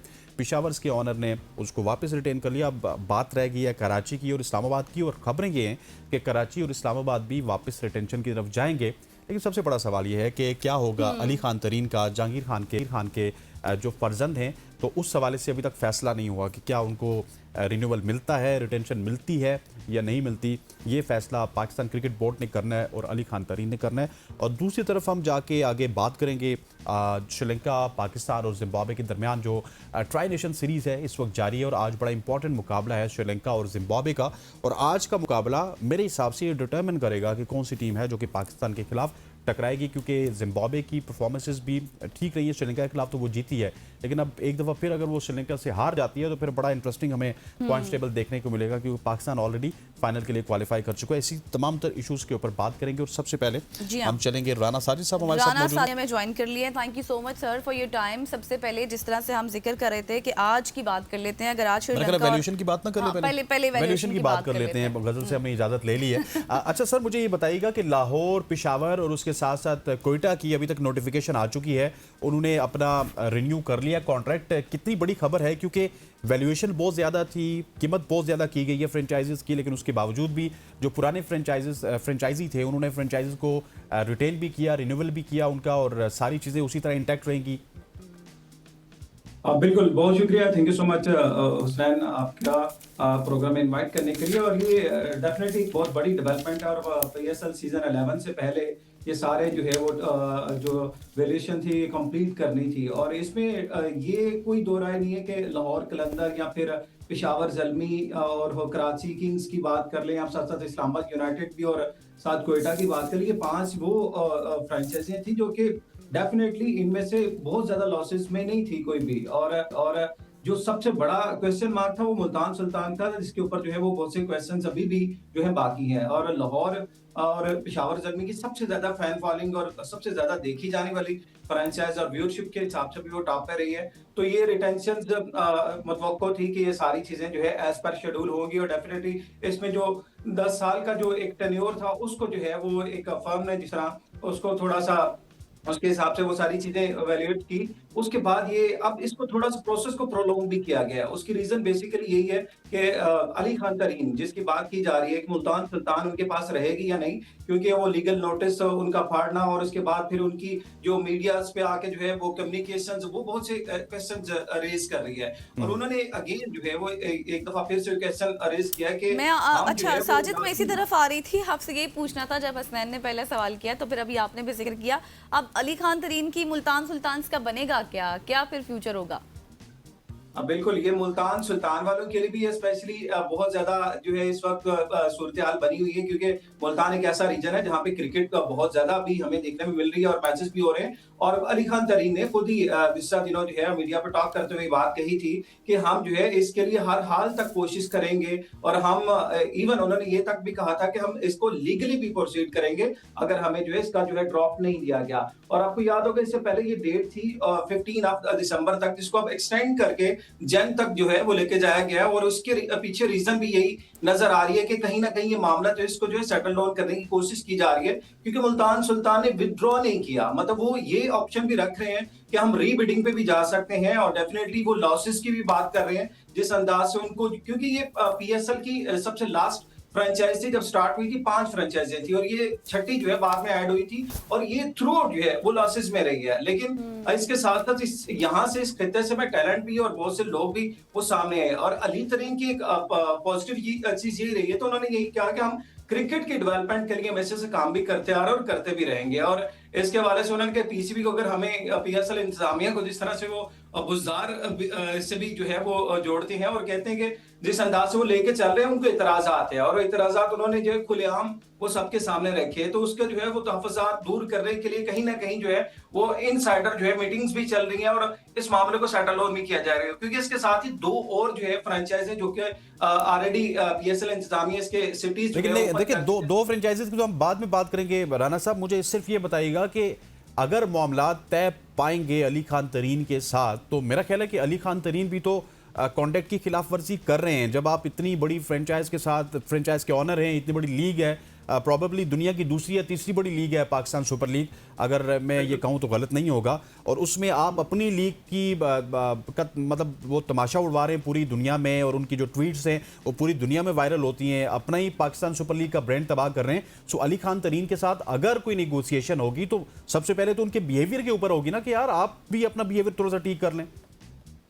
अच्छा, ये बड़ी इंपॉर्टेंट चीज है और डेफिनेटली यही जो है पॉइंट जिसको पीएसएल इंतजामी की जानब से रेज किया गया वो यही है कि आपने जिस अंदाज से वो एक अपोलोजाइज वीडियोस जारी की, जिस अंदाज से आपने लीगल नोटिस को फाड़ा और जिस अंदाज से आप जहां पे जाके आप इंटरव्यूज दे रहे हैं, पॉडकास्ट पे जा रहे हैं, जहां पे भी जा रहे हैं, आप मतलब पीएसएल ही को जो है वो टारगेट कर रहे हैं, तो डेफिनेटली आप अगर किसी ब्रांड के साथ जुड़ते हैं, अगर उसको जो है वो टारगेट करना शुरू कर, निशाना बनाना शुरू कर देंगे, तो वो फिर आपके जो है वो उसके साथ जो है तल्लुकात खराब होंगे। और मुझे लगता है दोनों एंड से ये प्रॉब्लम है और जहां तक बात है एक बंदा जिस तरह नुकसान में जा रहा है वो इस बात को पॉइंट को रेज कर रहे हैं कि मुझे इस तरह के जो इश्यूज आ रहे हैं उसको सॉर्ट आउट किया जाए, मीटिंग्स बुलाई जाए, मुझे कम्युनिकेट किया जाए ताकि थोड़ी तसल्ली हो जाए। और कहीं ना कहीं ये जो है वो कम्युनिकेशन गैप भी रहा जिसकी वजह से ये चीजें आई हैं, लेकिन इस एक्सट्रीम लेवल तक जाना और डेफिनेटली एक ज़ाहिर है एक अच्छा वो स्टेप नहीं है। इसको जो है वो इनसाइडर जो है इंटरनल जो है वो हल कर लिया जाना चाहिए था ताकि बात सोशल मीडिया पे ना आती, बात मीडिया पे ना आती और बात इस तरह जो है फैलती ना, क्योंकि 10 ईयर कंप्लीट कर चुके हैं और बड़ी कामयाबी से कंप्लीट की है पाकिस्तान सुपर लीग में। और अब आके जब नया कॉन्ट्रैक्ट हो रहा है 10 साल का अगला जो है टेन्योर शुरू होगा और उसकी वक्त जो है जब नई टीमें भी ऐड होनी है और आप अपनी जो है वो ठीक है, आप अप्स एंड डाउन आते हैं, आप किसी भी बिजनेस में चले जाए, आप किसी भी मतलब वर्क की बात कर ले, वहां पे भी चीजें होती है, लेकिन उसको सेटल डाउन किया जाता है। बिल्कुल। अच्छा साजिद, आपने अपनी नई टीम्स के हवाले से बात की, तो क्या लगता है कौन कौन सी नई टीम्स शामिल होंगी, क्या इनसाइड स्टोरी है आपकी? डेफिनेटली इसके लिए तो सबको बड़ी बेसब्री से इंतजार भी है और पिछले दिनों 2 नाम जो है वो गर्दिश भी कर रहे थे और मेरी इतलात में भी ये चीजें थी कि इनमें से एक नाम तो बिल्कुल कंफर्म है, जो कि अभी भी कंफर्म है, लेकिन उसके बाद पाकिस्तान क्रिकेट बोर्ड की एक तरदीद सामने आई थी। उन्होंने कहा था कि इसका एक तो टाइम पीरियड थोड़ा सा एक्सटेंड किया गया और साथ ही उन्होंने कहा था जब तक ज़ाहिर है ये बिडिंग जो है वो चल रही है, ओपन है और इसमें जो टेक्निकली जो है वो लोग अहल हैं वो क्वालिफाई कर रहे हैं, उस वक्त तक जो है इसको आप डिस्क्लोज नहीं करें। ऑलरेडी 6 सिटीज जो है वो दिए गए, पिंडी का शहर भी शामिल है, लेकिन जीबी जो सबसे मोस्ट इंपॉर्टेंट एरिया मुझे लग रहा है कि वहां से जो है वो टीम डेफिनेटली होगी। फैसलाबाद और सियालकोट रीजन का भी तस्करा है, हैदराबाद भी बीच में, मुजफ्फराबाद भी है, लेकिन जो सबसे स्ट्रॉन्ग केस दिखाई दे रहा है वो जीबी की टीम। तो मुझे जो हमारी इतलात है, सोर्सेज है, वो ये कह रहे हैं वो इस वजह से भी आपकी इतलात है सर कि पाकिस्तान क्रिकेट बोर्ड की भी एक ख्वाहिश है कि एक टीम गिलगित से हो, अदरवाइज जो टीम इंटरेस्टेड है ना वो ज्यादा खरीदने में, फैसलाबाद तो कंफर्म है लेकिन हैदराबाद का नाम भी ऑलमोस्ट कंफर्म था, लेकिन वो पाकिस्तान क्रिकेट बोर्ड चाह रहा है कि गिलगित आए तो ज्यादा बेहतर रहेगा।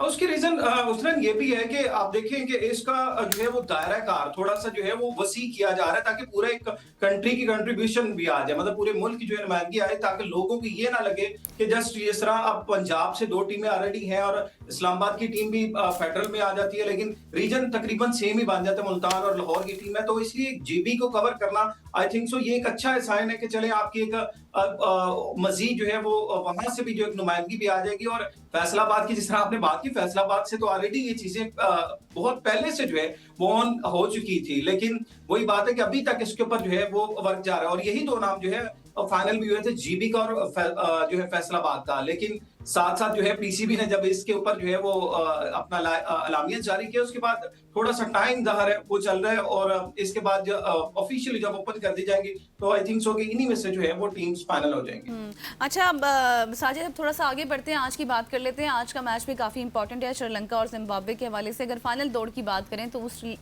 को भी लेकर काफ़ी इंपॉर्टेंट है। किस टीम को आप फिलहाल ज़्यादा मजबूत देख रहे हैं?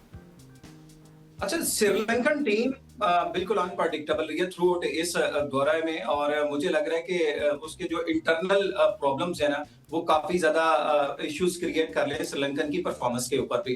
आपको याद है कि जब इस्लामाबाद वाला इंसिडेंट हुआ और उसको लेके श्रीलंकन टीम के अंदर का जो इंटरनल माहौल था वो बहुत ज्यादा डिस्टर्ब हुआ, और इवन बहुत से प्लेयर जो है वो उनकी वो एक प्लानिंग की गई, आप समझ रहे कि एक माहौल बनाया गया कि वो पाकिस्तान में रहने नहीं चाह रहे, उसको फिर चेयरमैन पाकिस्तान क्रिकेट बोर्ड ने जो है उसको कवर किया, वो सारी चीजें हुई। और उसके बाद जो अभी तक की जो सूरत हाल है, उनका कैप्टन जिस तरह चिराग सलांगा थे वो भी वापस गए, और इसके साथ साथ जो है वो परफॉर्मेंस बहुत में जो है वो डिफरेंट हुई, और इसकी जो है फायदा उठाया सिकंदर रजा ने, जो कि जिम्बाब्वे के कैप्टन है, और यंग टैलेंट भी उनके साथ जुड़ा, और मुझे लगता है कि उनकी जिस तरह ओपनिंग पेयर है बहुत जबरदस्त परफॉर्म कर रहे हैं, इन फॉर्म है, और ऊपर से अगर रन्स मिलते हैं जिस तरह पाकिस्तान के अगेंस्ट उन्होंने पावर प्ले में 6 ओवर में 59 स्कोर किया विदाउट एनी विकेट, और ये एक बड़ा प्लस पॉइंट था। और साथ साथ उनकी जो बॉलिंग में भी जो है एक वैरायटी मौजूद है, वो चाहे स्पिनर्स में है और उनके जो पेसर है वो भी एक अच्छा कॉम्बिनेशन कर। श्रीलंका के लिए टफ होगा क्योंकि उनको दोनों मैचेस जीतने लाजमी है, आज का मैच और अगला मैच जो पाकिस्तान के अगेंस्ट भी है, फिर वो अगली पोजीशन जा सकेगा फाइनल में। लेकिन अगर जिम्बाब्वे आज जो है वो किसी तरीके से काबू कर लेते हैं, एक तो उनकी पोजीशन स्ट्रांग है, पहले से श्रीलंका को हरा भी चुकी हुई है, और थोड़ी सी वही सिकंदर रजा की बात भी सामने आई थी प्रेशर के बाद, उन्होंने भी कहा था हम थोड़ी सी जो है प्लानिंग और करेंगे ताकि इसको जो है वो श्रीलंकन टीम को काबू करने के हवाले से जो अपनी राना साहब, श्रीलंका की आपने बात की, Sri Lanka yet to win a match in Pakistan. ODI series भी उन्होंने हारी है, उसके बाद ट्राई नेशन सीरीज में पाकिस्तान से तो उनको पैर दर पैर शिकस्त हुई, लेकिन जिम्बाब्वे से भी शिकस्त हुई है। उनके ड्रेसिंग रूम का माहौल भी बताया जा रहा है कि इतना अच्छा नहीं है, लेकिन क्या वाकई उनके ड्रेसिंग रूम का माहौल अच्छा नहीं है? पाकिस्तान में जिस तरह से ड्रेसिंग रूम का माहौल अच्छा नहीं होता, यहाँ पे टीम्स के अंदर हमने माजी में भी अभी भी हम गाए बगाए पॉलिटिक्स देखते रहते हैं। सो क्या श्रीलंका में भी इस तरह का ही मिजाज पाया जाता है कि वो प्लेयर्स की नहीं मानी तो उसके बाद उन्होंने कहा जी कि हम परफॉर्म नहीं करेंगे, या इस तरह की चीज़ें चल रही हैं? अच्छा हुसनैन, ये बड़ी इंपॉर्टेंट चीज है। आप देखें अगर पहला मैच जो था ना पाकिस्तान वर्सेस श्रीलंका ओडीआई का, आप देखो कितना टफ मैच हुआ था, पाकिस्तान बड़ी मुश्किल से उस मैच को जीता था। लेकिन उसके बाद जो सेकंड मैच हुआ उसमें बिल्कुल जो है वो बिहेवियर चेंज हो गया श्रीलंका टीम का। मतलब परफॉर्मेंस आपने देखी, बिल्कुल वन साइडेड मैच हमें दिखाई दिया, और वो थ्रू आउट फिर आपने ओडीआई सीरीज में क्लीन स्वीप भी कर लिया। और ये डेफिनेटली चीजें मैटर करती है जब आप मेंटली आप जो है उस तरह से प्रिपेयर नहीं होते, आप जो है कंफर्टेबल नहीं होते, और इवन जब आपकी फैमिलीज के जरिए जो है आपको वो इन्फॉर्म किया जा रहा था कि यहाँ पे ज़ाहिर ये प्रॉब्लम्स है, कुछ चीजें मतलब इंटरनली आप चल रहे, तो आप फिर जाके ग्राउंड के अंदर उस तरह से परफॉर्म नहीं कर पाते, क्योंकि सिर्फ क्रिकेट सिर्फ यही नहीं कि आपने जाना और परफॉर्म कर लेना, एक माइंड गेम भी है। आप ज़ाहिर प्रेशर में नहीं होंगे, आप अच्छे होंगे, फिर आप खेलेंगे। और दूसरी बात, श्रीलंकन आप देखें ड्रेसिंग रूम में मोस्ट सीनियर तरीन और एक बहुत ही अग्रेसिव क्रिकेटर जो कि उनकी कोचिंग कर रहे हैं, सनत जयसूर्या मौजूद हैं, और उनका एक बड़ा किरदार भी रहा इस दौरे को कंप्लीट करवाने में भी। उन्होंने ज़ाहिर साथ भी दिया पाकिस्तान गवर्नमेंट का और ये चीज़ों को कवर भी किया। लेकिन इंटरनली जो कि उनके प्लेयर्स के साथ चल रहा है, और खबरें ये भी आ रही हैं कि उनके जो कैप्टन को हटाया गया, मतलब वो दौरा छोड़ के गए, उनको हटाने के हवाले से भी जो है वो तैयारियां मुकम्मल की जा चुकी हैं। और वो T20 वर्ल्ड कप में भी जो हमें एक नया जो कैप्टन वो ऑलरेडी जो है T20 आई का जो है कैप्टन दाशन सोनाका जो है वो कर रहे हैं, वो उन्हीं को जो है वो लीड करने का मौका मिलेगा 26 के वर्ल्ड कप में, क्योंकि चीजें काफी हद तक जो है वो क्रूशियल होती हैं। ये मतलब ये नहीं है कि बिल्कुल चीजें काफी हद तक अब मजीद भी आगे चलकर सामने आएंगी। Thank you so much Rana Sajid साहब हमारे साथ मौजूद थे, और ओवरऑल आज की मैच के ऊपर भी हम बात कर रहे थे। यहाँ पर लेंगे एक शॉर्ट सी ब्रेक, और ब्रेक के बाद वापस आएंगे। स्टे विद अस।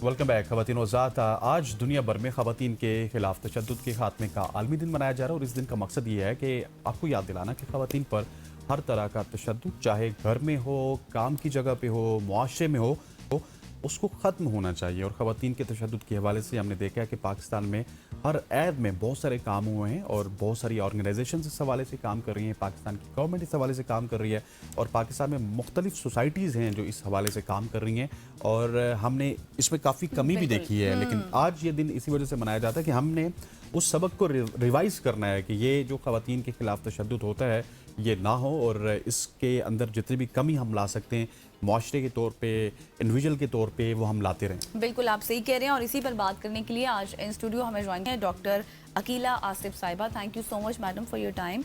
सबसे पहले जिस तरह हसनैन ने भी बहुत खूबसूरत बात की है, हमें बहुत सी कमियां भी नज़र आई हैं। मुझे ऐसा लगता है कि education is a pillar of women empowerment शायद। तो अगर हम बात ही एजुकेशन से स्टार्ट करें, इसके अलावा आपको कौन से इफेक्टिव वेज लगते हैं वुमेन को एम्पावर करने के लिए? सबसे पहले तो बहुत शुक्रिया गज़ल कि आपने मुझे इस प्रोग्राम में मदऊ किया और ये बहुत ही इम्पॉर्टेंट मौजू है जिस पे कि बात करने की ज़रूरत है, क्योंकि अक़वाम मुत्तहिदा जब कोई दिन अनाउंस करती है किसी दिन को मनाने के बारे में, तो वो सिर्फ एक सोसाइटी का या कुछ ग्रुप्स का या एक कंट्री का मसला नहीं होता, बल्कि वो पूरी दुनिया का मसला होता है। तो तब इस सतह पे ये दिन मनाए जाते हैं। तो ख़वातीन पे तशद्दुद के हवाले से सिर्फ ये मसला सिर्फ हमारे माशरे तक महदूद नहीं है, बल्कि पूरी दुनिया में किसी न किसी शक्ल में ये तशद्दुद पाया जाता है। बिल्कुल। तो इस रुझान को ख़त्म करने के लिए इसके लिए कवानीन भी बनाए जा रहे हैं, इसके लिए आगाही मुहिम भी चलाई जाती है, इसके लिए कवानीन पर अमल दरामद करने के लिए भी मौसर इक़दाम किए जाते हैं। लेकिन इसके बावजूद फिर भी इवन वेस्ट में बहुत ज़्यादा इस पे काम हुआ है, लेकिन वहाँ भी अभी तक रिपोर्टिंग बेहतर है, लेकिन उसके बाद जो हालात हैं उसमें विक्टिम जो है उसके लिए कोई वो हेल्पलेस है, वहाँ पर भी वो हेल्पलेस है। तो ये इस तरह की चीज़ें हैं जिस पे हमें सोचने की और गौर करने की ज़रूरत है, ताकि कम अज़ कम हम अपनी सोसाइटी से, अपने माशरे से जो है इस किस्म के मसाइल का तदारुक कर सकें। अच्छा डॉक्टर साहब, मुझे ये बताइएगा कि when we talk about violence, अगर इसको आप बाइफरकेट करना चाहें स्पेशली अगेंस्ट वुमेन्स, तो वो उस बाइफरकेशन में कौन कौन से ऐसे वायलेंस आ जाते हैं जो हम ख़वातीन के साथ करते हैं, हमारे माशरे में किए जाते हैं, और उनकी कितनी अक़साम हैं और जिनको कम करने की हमें ज़रूरत है? देखिए स्नैन, सिर्फ एक जुल्म की या तशद्दुद की सिर्फ एक शक्ल नहीं है कि सिर्फ आप किसी को मार पीट लें, तो वो नहीं है। इसमें साइकोलॉजिकल वायलेंस भी होता है। इसके अलावा माशी सतह पे, जैसे कि अगर ख़वातीन जो हैं वो वर्किंग हैं, लेकिन उनके लिए तरक्की के मौके जो हैं वो पेट्रियार्कल सोसाइटीज़ में बहुत कम है। यहाँ तक कि अभी भी आप देख लें कि हमारे अपने मुल्क में डिसीजन मेकिंग के लेवल पे कितनी ख़वातीन हैं, यहाँ पे वो हमें नज़र नहीं आती, चाहे वो पॉलिटिकल है, चाहे वो इकनॉमिक है, चाहे वो मॉरल है, चाहे वो एजुकेशनल लेवल पे भी हमें, हालांकि हाईली क्वालिफाइड हैं, अगर हम डाटा देखें कि क्वालिफ़िकेशन के हिसाब से, तो वो पता चलता है कि ख़वातीन ज़्यादा क्वालिफाइड हैं, लेकिन डिसीजन मेकिंग पोस्ट के ऊपर हमारी ख़वातीन नज़र नहीं आती। इसके अलावा बहुत सारी और भी शक्लें हैं जिसमें कि किसी भी हवाले से कोई भी अगर ज़्यादती की जाती है तो वो तशद्दुद में ही आएगी। तो ये जिनसी तशद्दुद है, और उसमें देखिए कि उसमें बहुत ज़्यादा आपको आए दिन कोई ना कोई हॉरिबल किस्म का केस पढ़ने और सुनने को मिलता है। तो ये जो चीज़ें ऐसी हैं, ये एक तरफ तो अफसोस का मुकाम है और दूसरी तरफ ये हमारे माशरे की इखलाकी अबतरी की तरफ भी इशारा करती है। बिल्कुल तो, आप सही कह रही हैं। अच्छा, चूंकि आप आर्टिकल्स, कॉलम्स वगैरह भी लिखती हैं, आपकी एक रिसर्च भी है इस पर, मुझे ये बताइएगा कि आपने क्या चीज़ ज़्यादा देखी, सुनी और पढ़ी कि क्यों ख़वातीन खामोश रहती हैं इस तरह का, जो भी किसी भी किस्म का वायलेंस बर्दाश्त करने के बाद, क्या चीज़ आपको नज़र आई? आपने बहुत अच्छा सवाल किया। देखिए, हमारे सोसाइटी में ख़ास तौर पे जो खामोश रहने की वजह है वो इस टॉपिक को बड़ा हश टॉपिक समझा जाता है, और अगर कोई ऐसी चीज़ हो जाती है तो लोग कहते हैं कि इसको अंडर द कारपेट कर दो, इसको छुपा लो, इसको, क्योंकि ये ख़ानदान की इज़्ज़त का सवाल है। देखिए, ख़ानदान की इज़्ज़त एक जगह पे, लेकिन अगर एक खातून जो है या एक बच्ची जो है वो जुल्म या ज़्यादती का शिकार हो रही है, तो उसके लिए आवाज़ उठाना चाहिए, और इसका हमें मज़हब, माशरा, अभी जदीद दुनिया, ये सब के सब, और कवानीन भी इवन बने हुए हैं, बिल्कुल, लेकिन इसके बावजूद उन कवानीन का इतलाक़ उस तरह से नहीं हो रहा, उन पे अमल दरामद उस तरह से नहीं हो रहा जिस तरह से कि होना चाहिए। क्योंकि देखिए, वेस्ट में तो ये है कि बहुत सारे पोर्टल्स हैं, बहुत सारी ऐप्स हैं, बहुत सारे ऐसे स्पेशल सेल्स हैं जहाँ पे फौरी तौर पे ख़वातीन की इस किस्म की शिकायत का जो है रिस्पांस दिया जाता है। लेकिन जहाँ पे अगर कोई बात सामने आती है तो हम आम तौर पे बच्चियों को या ख़वातीन को कहते हैं कि बस चुप हो जाओ ना, छोड़ो ना, ये तो बस ऐसे चलता है ना। तो इस तरह के जो रवैये हैं उसकी हौसला शिकनी की ज़रूरत है। बिल्कुल ऐसे। अच्छा, डोमेस्टिक वायलेंस की बात हमारे यहाँ अक्सर की जाती है। जी जी। डोमेस्टिक वायलेंस में क्या कुछ आता है? बहुत सारी ख़वातीन हमें सुन रही होंगी, जी जी। उनके हस्बैंड हमें सुन रहे होंगे, उनके वालिदैन हमें सुन रहे होंगे। डोमेस्टिक वायलेंस किस किस को कहते हैं और इसकी क्या अक़साम है? इसमें सिर्फ ये तो नहीं है ना कि आपका कोई सास के साथ प्रॉब्लम चल रहा है या आपके साथ मियाँ का प्रॉब्लम चल रहा है, इसके अलावा भी तो बहुत तरीके ऐसे हैं जिसमें आपको ज़दोकोप किया जा सकता है। जी देखिए, ज़दोकोप तो इंतहाई शक्ल है ना, इसके अलावा लफ्ज़ों से भी किया जा सकता है, साइकोलॉजिकली नफ्सियाती तौर पे आप दबाव में रखते हैं। अभी इसकी ऐसी इकसाम है, जैसे सोशल मीडिया, आप नहीं देख रहे किसी को, सोशल मीडिया पे एक ऐसा कोई कमेंट आ जाता है जो सुबह के गुड मॉर्निंग के 50 मैसेज आ जाते हैं। ये सब की सब जो हैं एक तरह से ज़हनी या जिस्मानी तशद्दुद की मिसालें हैं। ठीक है, और इनसे अवॉइड करना ज़रूरी है और इसके बारे में आगाही देना भी बहुत ज़रूरी है। और कवानीन हमारे यहाँ मौजूद हैं और इस पर मज़ीद कानून भी बनने चाहिए।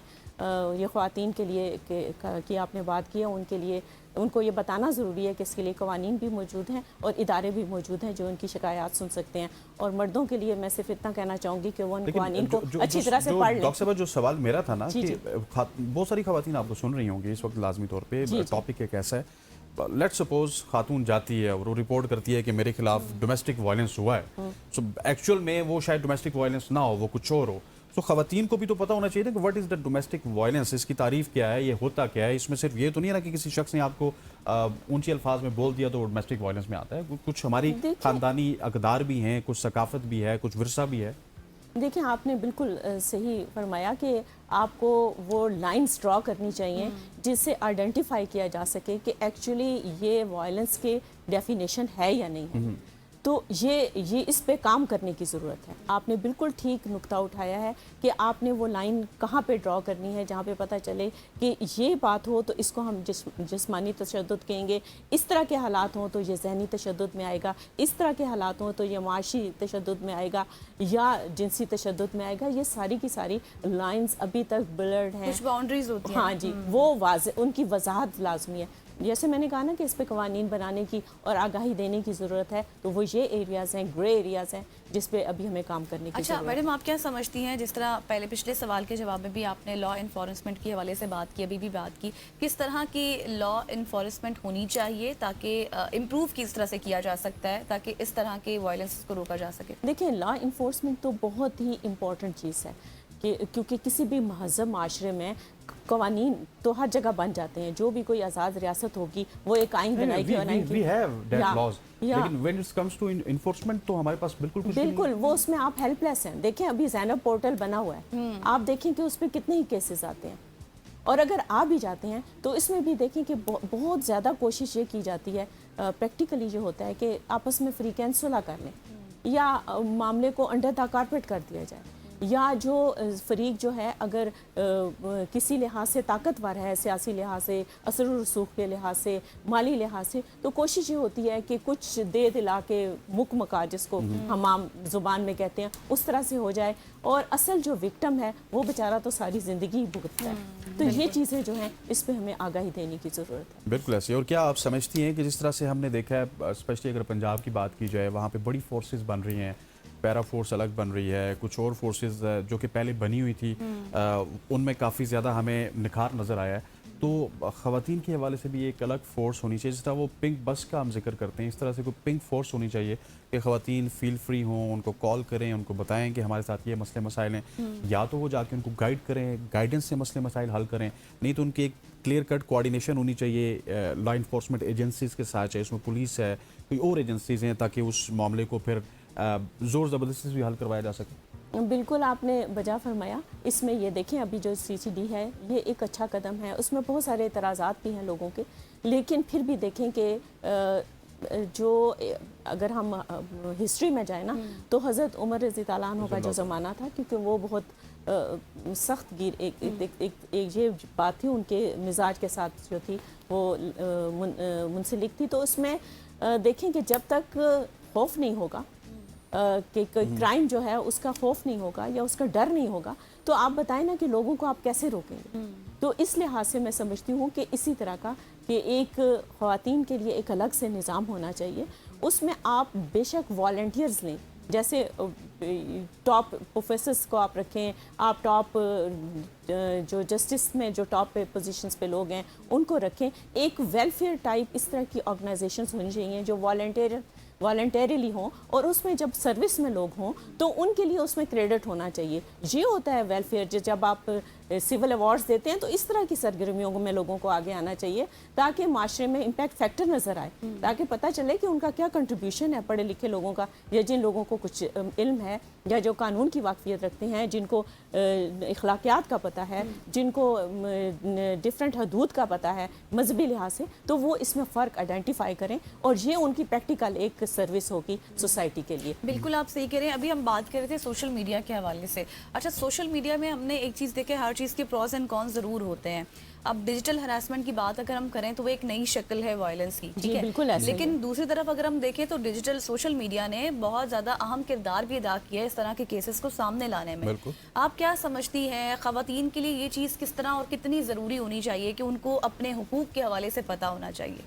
देखिए, सोशल मीडिया या डिजिटल मीडिया ने बिलाशुबा बहुत सारे केसेस को हाईलाइट किया। एग्जैक्टली मेरे जहन में कराची का एक केस आ रहा है, जो बच्ची जो है उसके साथ मसला हुआ था। अब जिस तरह के केसेस आए हैं, लेकिन आप ये देखें कि ये विदाउट एनी गाइडलाइंस है ना, जिसमें प्रोज भी हैं कॉन्स भी हैं, जिसमें दोनों तरफ चीज़ें चली जाती हैं। बिल्कुल। तो उसके लिए भी गाइडलाइंस होनी चाहिए कि आपने क्या चीज़ पिक करनी है, किसकी तशहीर होनी चाहिए और किस चीज़ की तशहीर नहीं होनी चाहिए। क्योंकि देखें, जो विक्टिम है उसकी सेल्फ रिस्पेक्ट, उसकी ओवरऑल मेंटल हेल्थ और उसका माशरे में आगे मुस्तकबिल में इस माशरे में बाइज़्ज़त तरीके से रहना, ये बुनियादी चीज़ें हैं। और हमारे कवानीन जो हैं, आप देखें, सज़ा और जज़ा अलग बात है, लेकिन सज़ा होने के बावजूद भी क्या वो खातून जो विक्टिमाइज होती है वो पूरी ज़िंदगी फिर इसको भुगतती नहीं है? तो इस तरह के रवैयों को हमें माशरे में ऐसे रवैयों को प्रमोट करने की ज़रूरत है जो कि इस तरह के विक्टिम्स को ज़िंदा रहने में हेल्प करें। ये नहीं कि उनके ऊपर इतनी बातें की जाएं, उनके ऊपर ऐसे उनको इस तरह से लिया जाए कि वो हर जगह ही अपनी, यानी जुर्म कम और उसकी सज़ा पूरी ज़िंदगी। तो ये इस तरह नहीं होना। बिल्कुल। अच्छा डॉक्टर साहब, डोमेस्टिक वायलेंस की तो सब बात करते हैं, लेकिन समवॉट इन पाकिस्तान हम भी फील करते हैं, हाल ही में बहुत सारे ऐसे केसेस हुए जहाँ पे इसको मिसयूज़ भी किया जाता है। मतलब आपके साथ कुछ ऐसा हुआ नहीं होगा, लेकिन कुछ सीसीटीवी वीडियोस होती हैं। उस समय हिजाब वाला केस था, उनके खिलाफ केस हुआ, बड़ी हाइप बनी, वो बंदा यहाँ से गया, जाके गिरफ्तार किया, अब वो दुबई में जाके बैठ के बिल्कुल आराम से उनकी ज़िंदगी गुजारी है, नॉर्मल ज़िंदगी गुजारी है, ऐसे लग रहा है कि कभी उनके साथ हुआ नहीं है। तो हमारे यहाँ इसको मिसयूज़ भी तो किया जाता है ना, कि हर जगह पे वुमेन कार्ड भी इस्तेमाल हो जाता है, अनफॉर्चुनेटली। बिल्कुल आप ठीक कह रहे हैं कि हमारे यहाँ अभी तक क्योंकि काबिलियत को और मेरिट को अवलियत नहीं दी जाती, तो फिर इस तरह की जो सरगर्मियाँ हैं उसमें विमेन कार्ड और इस तरह की चीज़ें यूज़ की जाती हैं। अगर मेरिट को अहमियत दी जाएगी तो मैं नहीं समझती कि कोई ऐसी चीज़ सामने आएगी।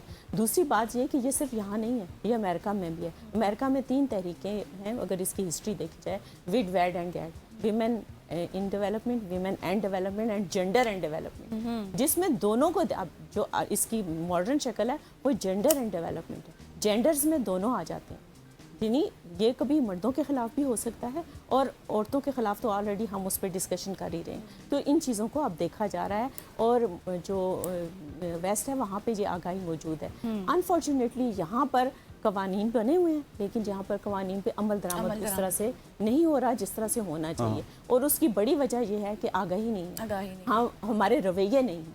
हमें अपने सोशल एटीट्यूड्स को चेंज करना होगा। लोगों को इतनी इन्फॉर्मेशन नहीं है, एजुकेट नहीं है लोग। Thank you so much doctor Akila Asif साहिबा हमारे साथ आज इन स्टूडियो मौजूद थी, और जिस तरह भी जो भी ख़वातीन बर्दाश्त करती हैं उसके बाद खामोश रहती हैं, उनकी क्या वजह है, क्योंकि आज ये डे भी मनाया जा रहा है, इसी तवस्सुत से हमने ये सेगमेंट भी किया। यहाँ पर लेंगे एक शॉर्ट सी ब्रेक, वापस आएंगे, स्टे विद अस।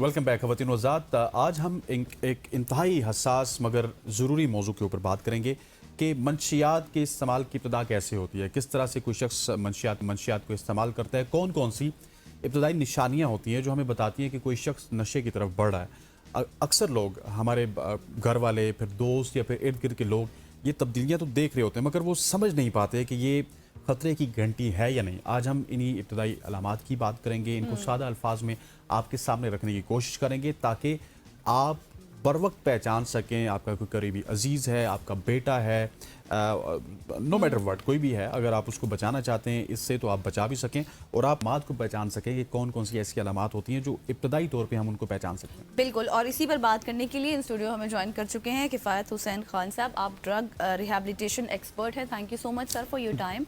सबसे पहले तो यही बताइएगा कि क्या रूट कॉजेज हैं इस एडिक्शन की, क्यों इतने ज़्यादा बच्चे, नौजवान नस्ल इसके इतने एडिक्ट हो रहे हैं?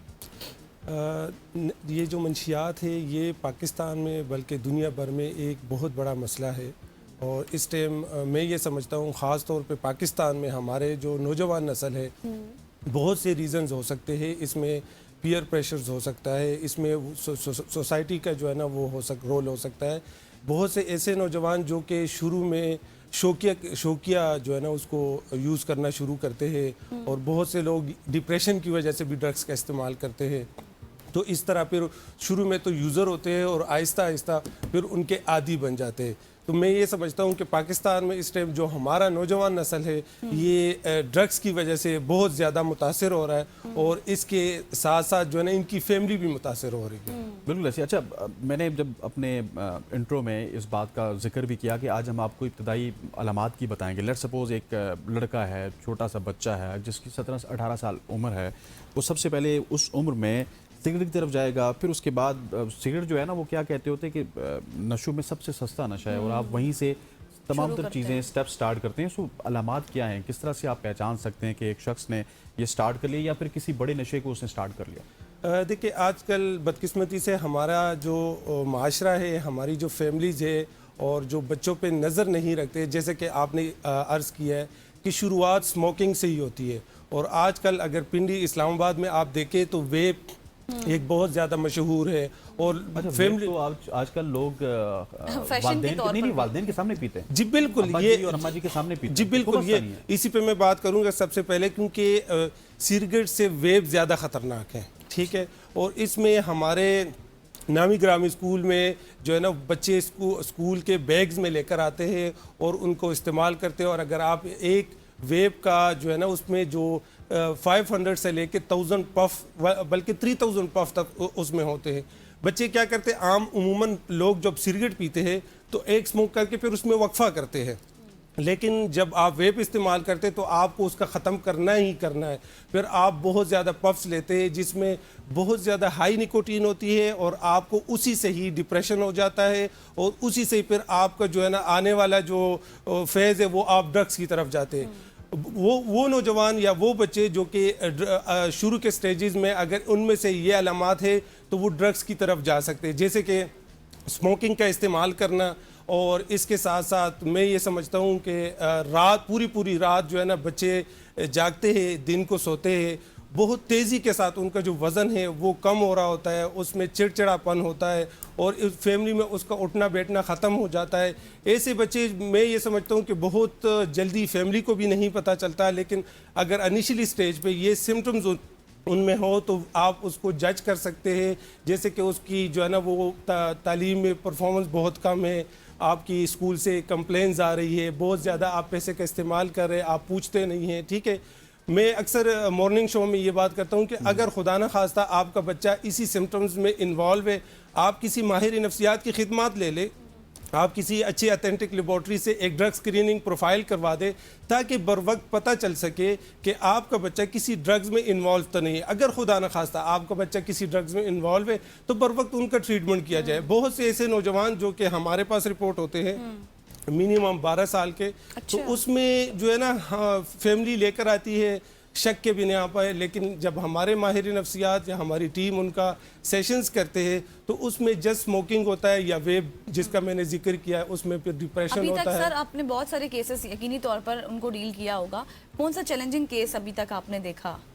देखिए, जो सबसे आजकल हमारे पास जो सबसे चैलेंजिंग केस है वो आइस ड्रग्स है। अच्छा, ठीक है, आइस आप सोशल मीडिया उठा के देख ले कि अगर आप एक दफ़ा इस्तेमाल करते हैं तो आप उसके आदी हो जाते हैं, और कुछ ही अरसा जैसे कि 1 से 2 से 3 महीने आप इस्तेमाल करते हैं, क्योंकि ये मिथ एम्फेटामिन एक एडिक्शन है जो आपके ब्रेन को पावर देता है और आपको बहुत ज़्यादा खुशी महसूस होती है, और आप 72 से 3 दिन तक आप सोते नहीं हैं।